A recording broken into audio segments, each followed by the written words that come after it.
পবিত্র ঈদ উল ফিতরের দিন কূটনীতিক, শিক্ষাবিদ সহ সর্বস্তরের মানুষের সঙ্গে শুভেচ্ছা বিনিময় করবেন প্রধানমন্ত্রী তারেক রহমান।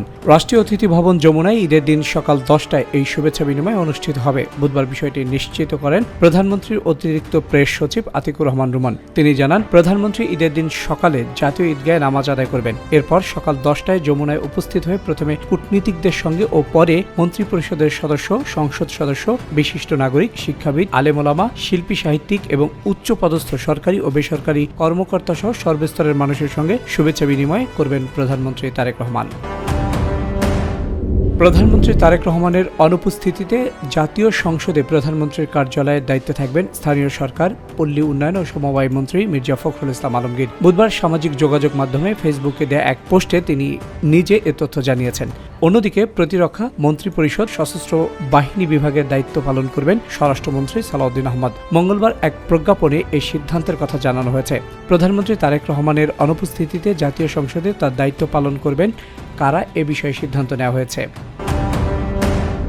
ইরান থেকে দেশে ফিরতে ইচ্ছুক বাংলাদেশি নাগরিকদের ফেরানোর উদ্যোগ নিয়েছে সরকার। সবকিছু ঠিক থাকলে বৃহস্পতিবার থেকে এ কার্যক্রম শুরু হতে পারে বলে জানিয়েছেন সংশ্লিষ্ট সূত্র। পররাষ্ট্র মন্ত্রণালয়ের কর্মকর্তারা জানিয়েছেন, প্রথমে তাদের সড়ক পথে ইরান সীমান্ত দিয়ে আজারবাইজানে নেওয়া হবে। পরে বাকুর হায়দার আলিয়েভ আন্তর্জাতিক বিমানবন্দর থেকে বিশেষ চার্টার্ড ফ্লাইটে তাদের ফিরিয়ে আনা হবে। তারা আরও জানান, বিষয়টি তদারকির জন্য তুরস্কে বাংলাদেশের রাষ্ট্রদূত এম আমানুল হক আজারবাইজানে যাচ্ছেন।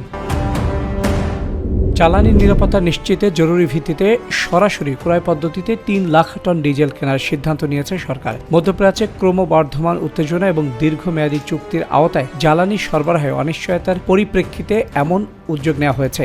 এই 3 লাখ টন ডিজেলের মধ্যে দুবাই ভিত্তিক পেট্রোগ্যাস ইন্টারন্যাশনাল কর্পোরেশন 1 লাখ টন এবং যুক্তরাষ্ট্র ভিত্তিক এ ওয়েল অ্যান্ড গ্যাস বাকি 2 লাখ টন সরবরাহ করবে। জানা গেছে, এপ্রিল মাসের সম্ভাব্য চাহিদা মেটাতে এবং সরবরাহ স্বাভাবিক রাখতে সরাসরি ক্রয় পদ্ধতিতে 3 লাখ টন ডিজেল আমদানির উদ্যোগ নেওয়া হয়েছে।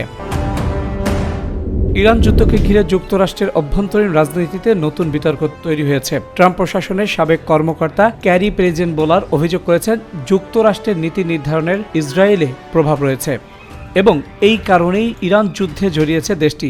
একই সঙ্গে তিনি আরও বলেছেন, ট্রাম্পের জনপ্রিয় মেগা আন্দোলন এখন কার্যত ভেঙে পড়েছে এবং আমরা ট্রাম্পকে চিনি না। সংবাদ মাধ্যম টিআরটি ওয়ার্ল্ড বলেছে, ট্রাম্পের বিরুদ্ধে সরব হয়েছেন তার প্রশাসনেরই সাবেক কর্মকর্তা ক্যারি প্রেজেনবোলার। তিনি দাবি করেছেন, যুক্তরাষ্ট্রের সরকার ইসরায়েলের প্রভাবে পরিচালিত হচ্ছে।